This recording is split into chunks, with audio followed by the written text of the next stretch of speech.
afternoon, everybody. Today is Thursday, June 24th, and I'd like to welcome you to this week's installment of C-Suite Snacks. I'm Steve Ronan, the leader of Citrin Cooperman's consulting and outsourcing practices and the host of today's webinar. With the M&A environment being as active as it is, more and more attention is being paid to the value of intellectual property and the real tangible value it offers to its owners.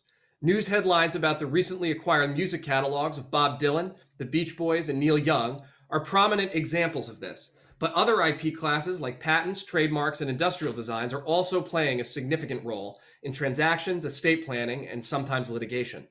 Today, we're joined by Mandeep Trivedi, the leader of Citrin Cooperman's valuation practice, to discuss trends in IP valuation and the basics about understanding and protecting the value of your IP.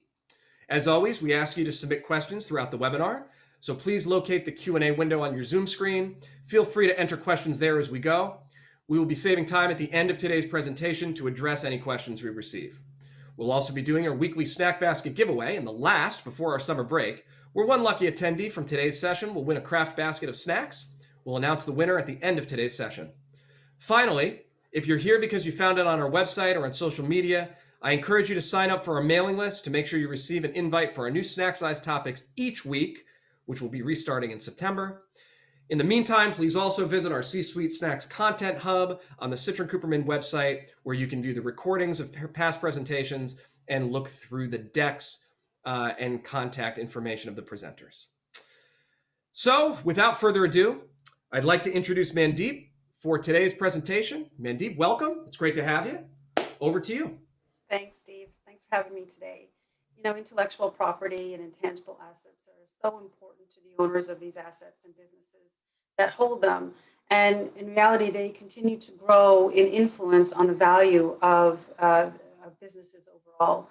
You know, Ocean Tomo, which is an intellectual capital merchant bank firm, is a long-time follower of intangible asset trends. And their most recent study showcased that 90% of the value of S&P 500 companies is now comprised of intangible assets. So these are assets that you can't touch, not real estate, not machinery and equipment, but intellectual property-driven assets. And even more interesting to me, or more jarring of a number to me, was the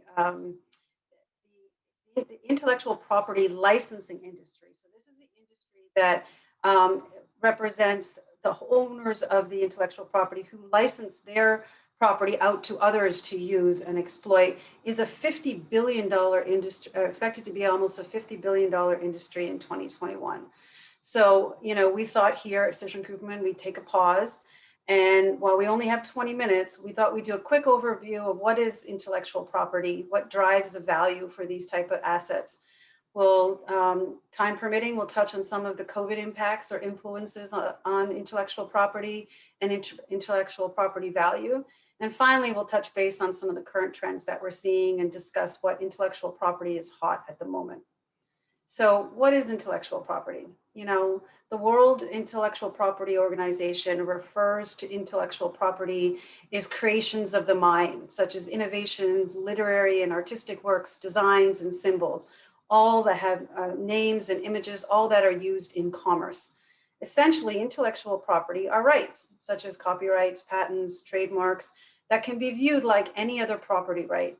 And they allow the creator or owner of the IP to benefit from their work or from their investment in a creation by giving them control over how their property is used. So what are some of the traits of intellectual property? Intellectual property consists of assets that are intangible in nature. I think we can jump to the next slide, Emily, if that's okay. They are, you know, assets that you can't touch, like real estate or machinery or equipment. These are assets that are legally protected. And that means that, you know, if somebody infringes on these assets or uses these assets without the owner's acknowledgement and recognition and benefit, that these assets can actually be defended in court. Intellectual property asset traits include the fact that they can be identified, they can be transferred, they can be separated from a business, and they may even have their own economic horizon, meaning the business might have a life, but the intellectual property that a business owns might have a different life altogether. And I think the key there is that it can be separated from a business. So we've seen a lot of sales where the business is humming along and the IP gets sold at multiples that, the owners never thought would be, that they'd ever materialize, because the intellectual property itself had so much value. So some examples of intellectual property on the next slide include things like copyrights. Now, copyrights are creative rights of original works that have been created by individuals or businesses. Patents are inventor rights, right? Trademarks are recognizable signs or marks or expressions. A trade dress is something that protects the visual aesthetic of a product or packaging. And trade secrets are, well, they're the most intangible, I would say, of the intellectual property class in the form that they're, they could be a secret formula like, Coca-Cola or KFC. They are a practice or process or design that gives an economic benefit to the owners, and therefore probably generates a higher return by owning and having these trade secrets. And then, of course, there's the industrial designs, which are visual protections of design objects. So why does intellectual property have value, right? And the power of intellectual property, if we go to the next slide, is really in the form of the exclusivity.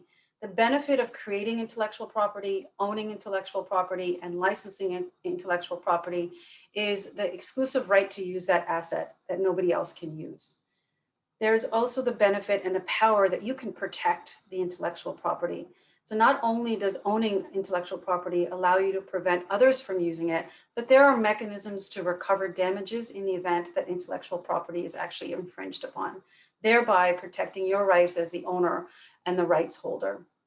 Finally, the power of owning intellectual property comes in its ability to exploit the intellectual property to generate income, cash flow, and other economic benefits from its application. This exploitation really comes in a number of forms. It comes in direct exploitation, so using the intellectual property in conjunction with a product or service offering. It's the indirect exploitation of the intellectual property, which is licensing your intellectual property to a third party who then integrates the intellectual property into their product or service offering. And finally, there is the strategic exploitation of intellectual property, and that's holding it just so that others can't. And you might not think that there's value there, but there is significant value. In fact, we had a client just probably about a month ago, maybe 6 weeks ago or so, acquire a patent portfolio for over $4 million with the pure intent, with no intent of ever using that patent. But the pure intent was to keep that patent out of the hands of any competitors. The current patent holder wasn't using it. Our client acquired it, and in doing so, has minimized their competition in a space where they have a protected patent, but this patent was similar enough that it was worth $4 million for them to take it off the marketplace. So why do we value intellectual property? There's a variety of different reasons. If we jump to the next slide, you'll see that compliance is a big driver of valuation. The IRS is interested in understanding these intellectual property rights when somebody passes away. Financial reporting, certainly when intellectual property is acquired, it needs to be recognized. And that's why you see this giant shift in public company recognition of intellectual property that's been acquired. We're seeing a ton of activity right now in the sale and acquisition of intellectual property. Use that a whole are very attractive targets, and part of setting your business up to be sold or to make an exit is making sure it's done in the most advantageous way from a valuation standpoint. And a lot of the times that means making sure that the intellectual property is structured in a way where you get the most bang for your buck. So we've seen clients taking intellectual property that was held in their hands, but was being used by their business, now being moved into the business. We've seen restructuring of entities where the IP may have been held by one entity and used by other sister businesses, all being folded up and put into one organization, all with the intent to at some point sell either the intellectual property itself or sell the entire business enterprise, including the intellectual property. So we're seeing a lot of restructuring being done in conjunction with the potential sale or acquisition of the intellectual property itself.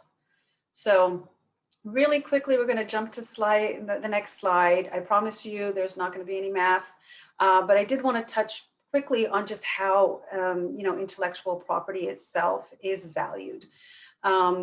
Like I said, I'm not going to go into any particular models. There are a lot of different models to use, but essentially, realistically, and the value of any asset, whether it's a business asset, intellectual property, tangible, intangible, is going to be valued using one or a multitude of three ways or three approaches. And those approaches are the cost approach, the market approach, and the income approach. And the cost approach in the intellectual property space really looks at the value of the intellectual property and says, what would be the cost to recreate this intellectual property? So for example, let's say we've designed, we have copyrights in the software space.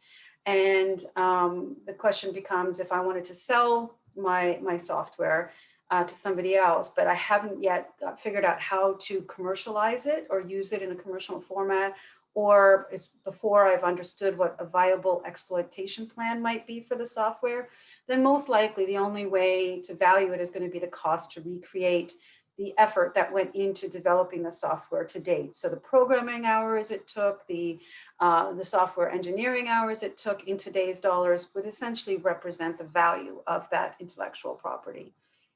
And like I said, this approach is largely used when the IP itself is pre-commercialization and before a viable business plan has been put together. We're seeing this application a lot in the digital asset platform, where we're seeing clients designing digital platforms using either blockchain technology or something similar that is going to be used in the ultimate business execution of what it is that they do, but they haven't gotten to the business plan yet, but they've designed the technology that's going to help them execute their plan. At that point, we're seeing a lot of cost to recreate analysis done. The second approach is the market approach, which I always find is probably the most relatable to folks that aren't in the valuation space, because it's very similar to if you were looking to buy a house or buy a car, you're going to look to see what other brands and makes in the car have been sold for, or what other dealers might be selling a similar car for, just like you would look in the neighborhood that you're looking to buy a house in to see what comparable sales were, and then kind of come up with some type of ratio, some type of multiplier to figure out what you would be willing to pay. So this particular approach works really, really well with fully exploited assets. So assets, when I say fully exploited, I mean these are intellectual property assets that are generating strong revenue, have a long cash flow history, and therefore, we've seen a lot of sales of similar intellectual property assets in the marketplace, and therefore can find enough comparables to come up with some type of ratio of what the intellectual property that we're valuing holds. We're seeing this a lot in the gaming space, and in the especially in the gaming space, because there are a number of publicly traded companies. We're seeing this in the pharmaceutical space, where the patent portfolio associated with the pharmaceuticals has kind of gotten to the maturity through the cycle of approvals. And then, there's been a number of sales of these type of assets that you can use this approach. But realistically, the most common approach is the income approach. And the income approach is really based on this concept of expectation. As a holder of the intellectual property, what could I expect to extract from this intellectual property in the future? And what would I be willing to receive today to give it up. And from a buyer's perspective, what am I willing to pay today for those future expectations? And this is largely used when you have businesses that are, intellectual property, or businesses that hold intellectual property that are beyond the early stage. So there is a plan to commercialize, even if it hasn't happened yet, or there is a basis to expect some income or revenue to be generated from this intellectual property, and therefore you can kind of forecast those expectations and then bring them back to today's dollars. And so you see this application pretty much, post early stage right through to the maturity of the intellectual property itself. So I did promise that we would touch base a little bit on, the COVID impact of on intellectual property, because we do get asked that question pretty regularly. And, overall, I would say that the intellectual property arena has been impacted by COVID just like other business assets, in the sense that there has definitely been a pause in activity, and in many cases, some interruptions. But as Steve mentioned in his opening, you also saw that there were still lots of sales of music catalogs and other, and then during 2020, probably some names that you all would recognize selling their intellectual property, their rights, their copyrights, their publishing rights, to some very, very interested buyers. So there was still activity in the intellectual property space, largely in pockets. And if I had to say that there was a COVID impact, it would probably be in the educational copyright space. In this space, a lot of holders of the copyrights didn't bother to defend their rights, and frankly allowed the use of their assets without getting the economic reward. Now, this was largely done more for altruistic purposes, and probably not a trend that will continue in the future. So you had printing and photocopying by students. You had publishers creating no-cost licenses to enable teachers to use their platforms under certain circumstances. And you had teachers, posting materials, posted online that sometimes, I'm not saying that the teachers did anything wrong, but the holders of the rights were not worried about infringement at that time. There was a number of patent abandonments. So I think as a direct economic impact of COVID-19, where people and business owners were very focused on cutting costs, saving costs, the protection of patents, the registration fee wasn't really first on mind for a lot of business owners and owners of patents. And so the level of abandonments of patent abandonments, meaning non-registration, not continuing the registration, was pretty high, well over 60%. And then certainly patent enforcement was down. If patents were being infringed upon, the mechanism through which you would protect your patent portfolio was the courts. And frankly, the courts were, closed most of 2020. And so while that enforcement was down, we are definitely seeing an uptick in the patent courts, and an uptick in enforcement, and an uptick in court rulings associated with some significant patent infringement cases. And finally, while there was a significant decrease in, music venues, opportunities for musicians to tour, to perform, there was a significant increase in music streaming at the same time. And that streaming, people were at home and they wanted to hear music. And so the digital streaming of music, we saw an uptick despite the decline in, the ability for musicians to actually play music. So that's really where we saw, if you want to call it significant impact. Overall, intellectual property tends to weather the storm a little bit differently than, brick and mortar businesses like restaurants and hospitality, especially during the pandemic.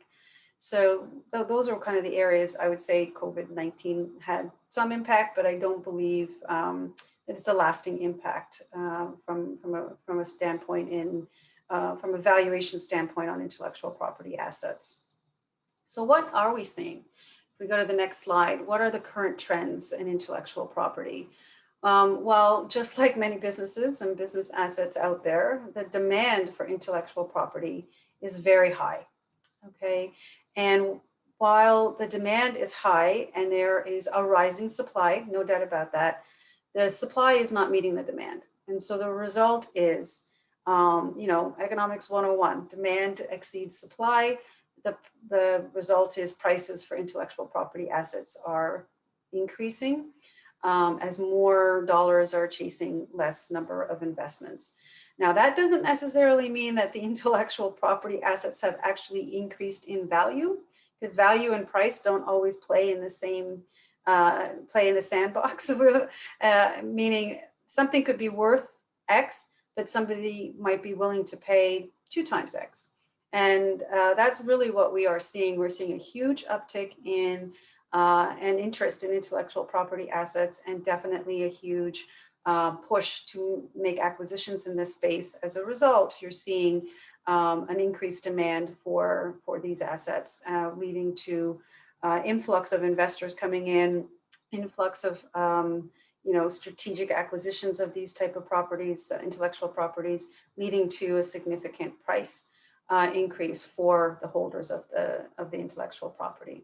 And I would say, certainly in the music space, and we'll talk a little bit about some of the industries, but overall, I think holders of intellectual property have recognized that these assets are quote unquote business assets that can be sold. So even these creative type of assets, the assets that were designed to implement a business plan, recognizing that these assets actually can be separated and sold on their own. There's been a huge movement in that arena over the last 3 to 5 years, I would say. And recognizing that these assets have so much value, we're seeing that there is a increased understanding of by the holders of the intellectual property that these assets have value.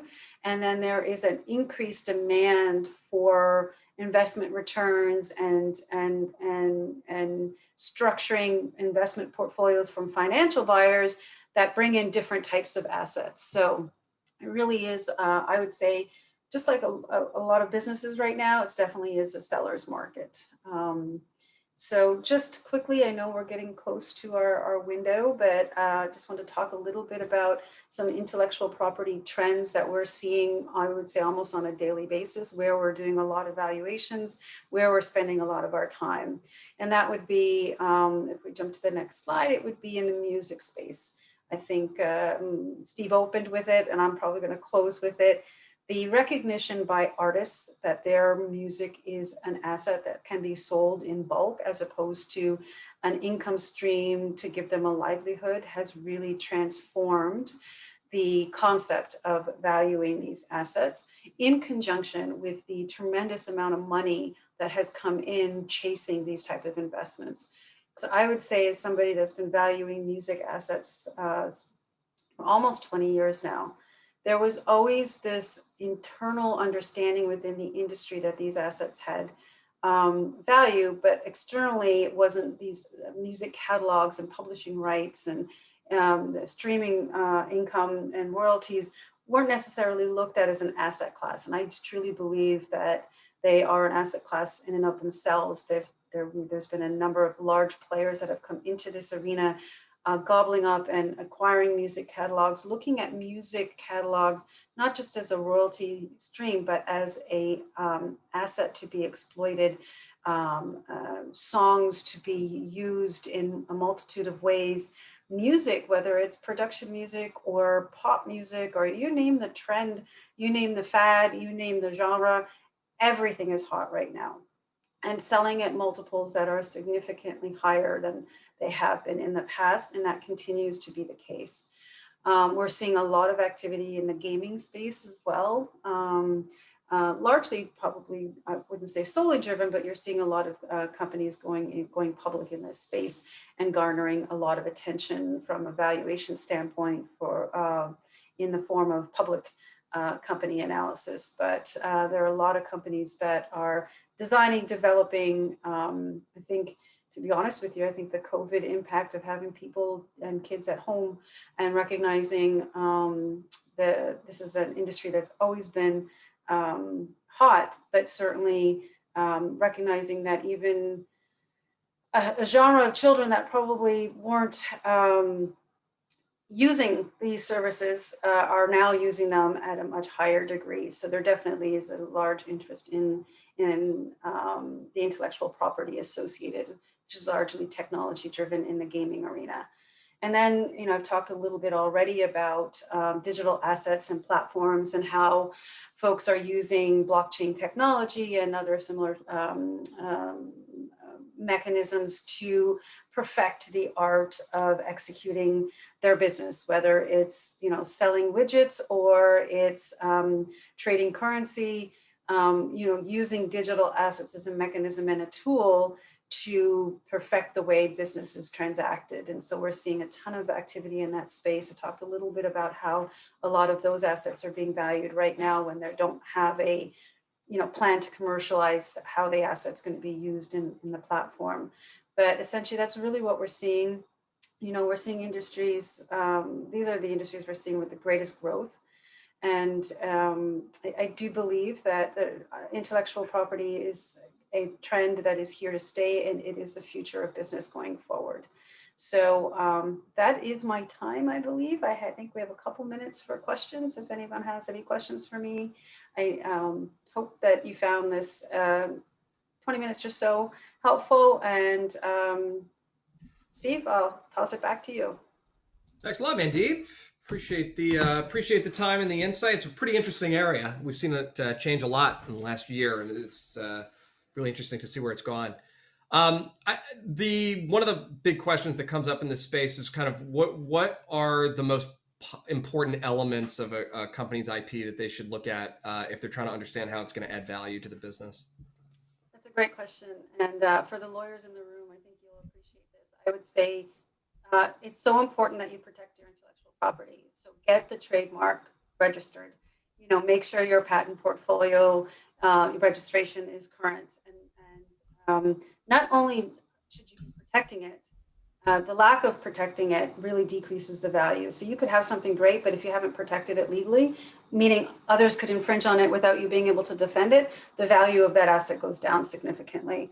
I would also say, in the event that you can afford to, defend it. So if somebody has infringed on your intellectual property, I had a client a few years ago, had a wonderful patent portfolio, but for years, a major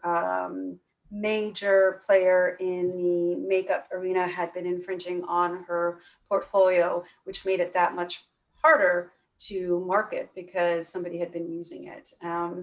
And then I would say, know the market, know how you can use your intellectual property beyond how you're using it, understand how it can be exploited, and be prepared to showcase how the IP drives the value of the underlying product or service that it's intended to be deployed in. And know your competition, know what they have. Like I shared with you earlier, our client went out and paid $4 million, but probably now has cornered the market in their space and will generate a lot more than that by knowing what their competitor had and buying it out from underneath them. Sounds good. Thanks, Mandeep. Once again, thanks for joining us today.